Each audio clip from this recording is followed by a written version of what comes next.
The Falklands War, 2nd of April to 14th of June 1982. On the 2nd of April 1982, forces from Argentina invaded the British overseas territory of the Falklands Islands, the first invasion of British territory since World War II. The small British garrison of 80 Royal Marines there surrendered. Argentina claimed sovereignty over the islands, and its military believed that Britain would not try to regain the islands by force. Leopoldo Galtieri's regime hoped to win back its dwindling popularity by creating patriotism and divert public attention from Argentina's economic problems. The Argentinians were within only 480 kilometers, or 300 miles, of the islands.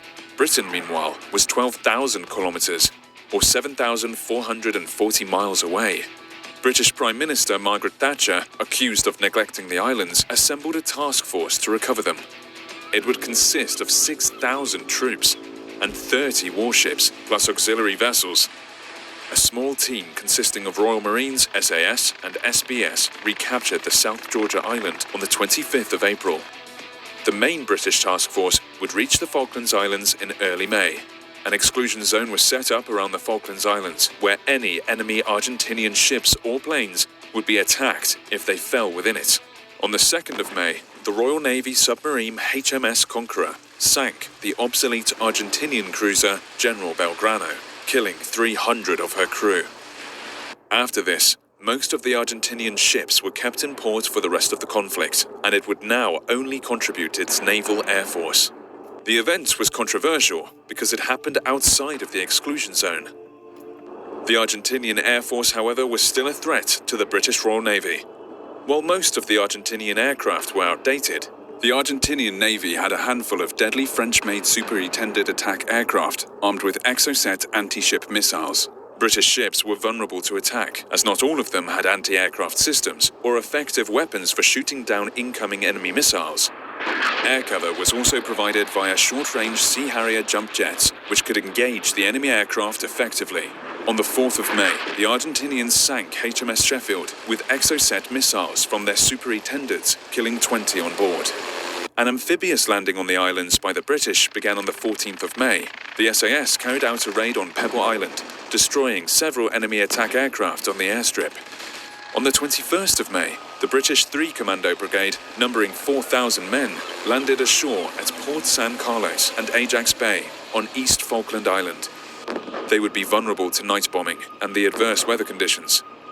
Brigadier Julian Thompson, commanding 3 Commando, planned to capture the settlements of Darwin and Goose Green before marching towards Port Stanley. From the 27th until the 28th of May, British 2 Power fought at Goose Green and Darwin against dug-in Argentinian troops of the 12th Infantry Regiment, who were mainly conscripts, but well equipped with artillery and machine guns. After fierce fighting that lasted all night and the next day, the British took both objectives, with 900 Argentinian prisoners captured. The SAS would also soon take Mount Kent, a strategic high position overlooking Port Stanley, where Argentinian troops were concentrated. British forces were now moving towards Stanley, under fire from Argentinian attacks from the air. The attacks from the air on British naval forces continued, and RFA Sir Galahad and Sir Tristram were both badly hit on the 8th of June, setting the ships alight and killing 56 and wounding many others with burns. By the night of the 11th of June, the British forces launched an attack against the heavily defended ring of high ground around Stanley, and then later captured Mount Tumbledown. With the last defence breached, and with the Argentinian garrison cut off from the port, General Mario Menendez surrendered to Major General Jeremy Moore on the 14th of June, 1982. The British forces were highly trained professionals and well led.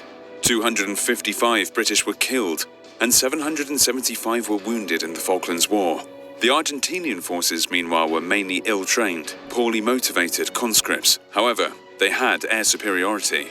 Around 11,400 Argentinian prisoners were captured during the war. 649 were killed, and 1,657 wounded.